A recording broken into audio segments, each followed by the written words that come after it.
Aloha. It's been a while. I apologize for that. So I wanted to get back into the theaters this weekend to see something, but I didn't have a whole lot of good choices that were really getting me excited.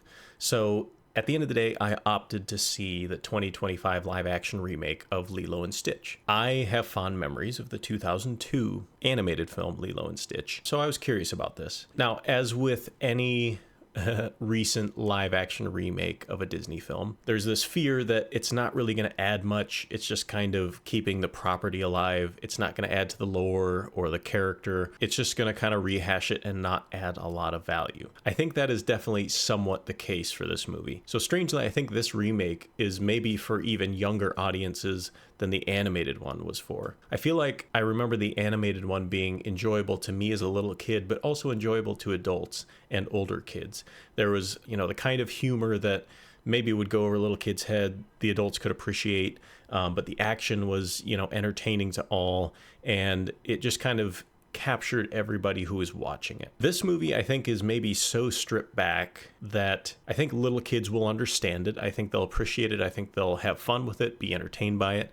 But I think it might be a little boring and a little too stripped down for older kids and adults. I understand that I'm not the target demographic for this movie, and I also know I had a long week, so I was maybe just tired because of that long week, but I was getting sleepy in the theater watching this. Again, for the demographic, for kids, I think it's entertaining. I think they'll like it. I think they'll be pleased with it, okay? Stitch is an endearing character. He's a fun character.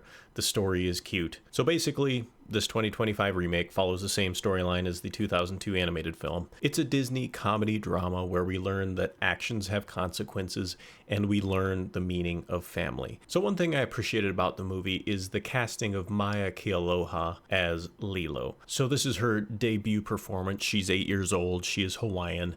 I appreciated this casting choice because though she may not have the acting prowess of an experienced child actor, she was certainly very adorable and very fun to watch on screen. Like I said, you could tell at times that she's not a seasoned actress. Obviously, she's 8 years old, but I thought it was fun to watch her. I think she probably had a good time, and I think she will be someone that kids watching the movie can kind of latch onto, relate with, and really get drawn into the movie by. I think she was a great casting choice. And Zach Galifianakis as the alien professor was also kind of an entertaining choice. Didn't know he was in it. Was pleased to see him. So my biggest critique of this movie, kind of like I was mentioning before, is it seemed like they stripped back the story and kind of compressed it such that you really don't have time to sit with the characters, to sit in the environment, to sit with the Hawaiian culture. It just moves too quickly and is too simplistic, I think, to really get an appreciation for these things. And as I pointed out before, I think that will be fine for younger audiences. I think it will make it attainable, but for older audiences, I think they're going to get lost and kind of bored by this movie just because it is compressed, stripped down. The thought that kept coming to mind when I was watching this was like, these are shells of characters. This is a shell of what Hawaii probably actually is. This is a shell of a story. It's a lot of surface level and not a lot of heart. I think the 2002 animated film had a lot of heart while also being fun. This, I think, is just fun with kind of surface level heart. In the third act of the movie, I would say there is a lot more of the heart that comes out, and there's some endearing moments in the third act, but for the most part, I think the movie just kind of is a shell of what it should be.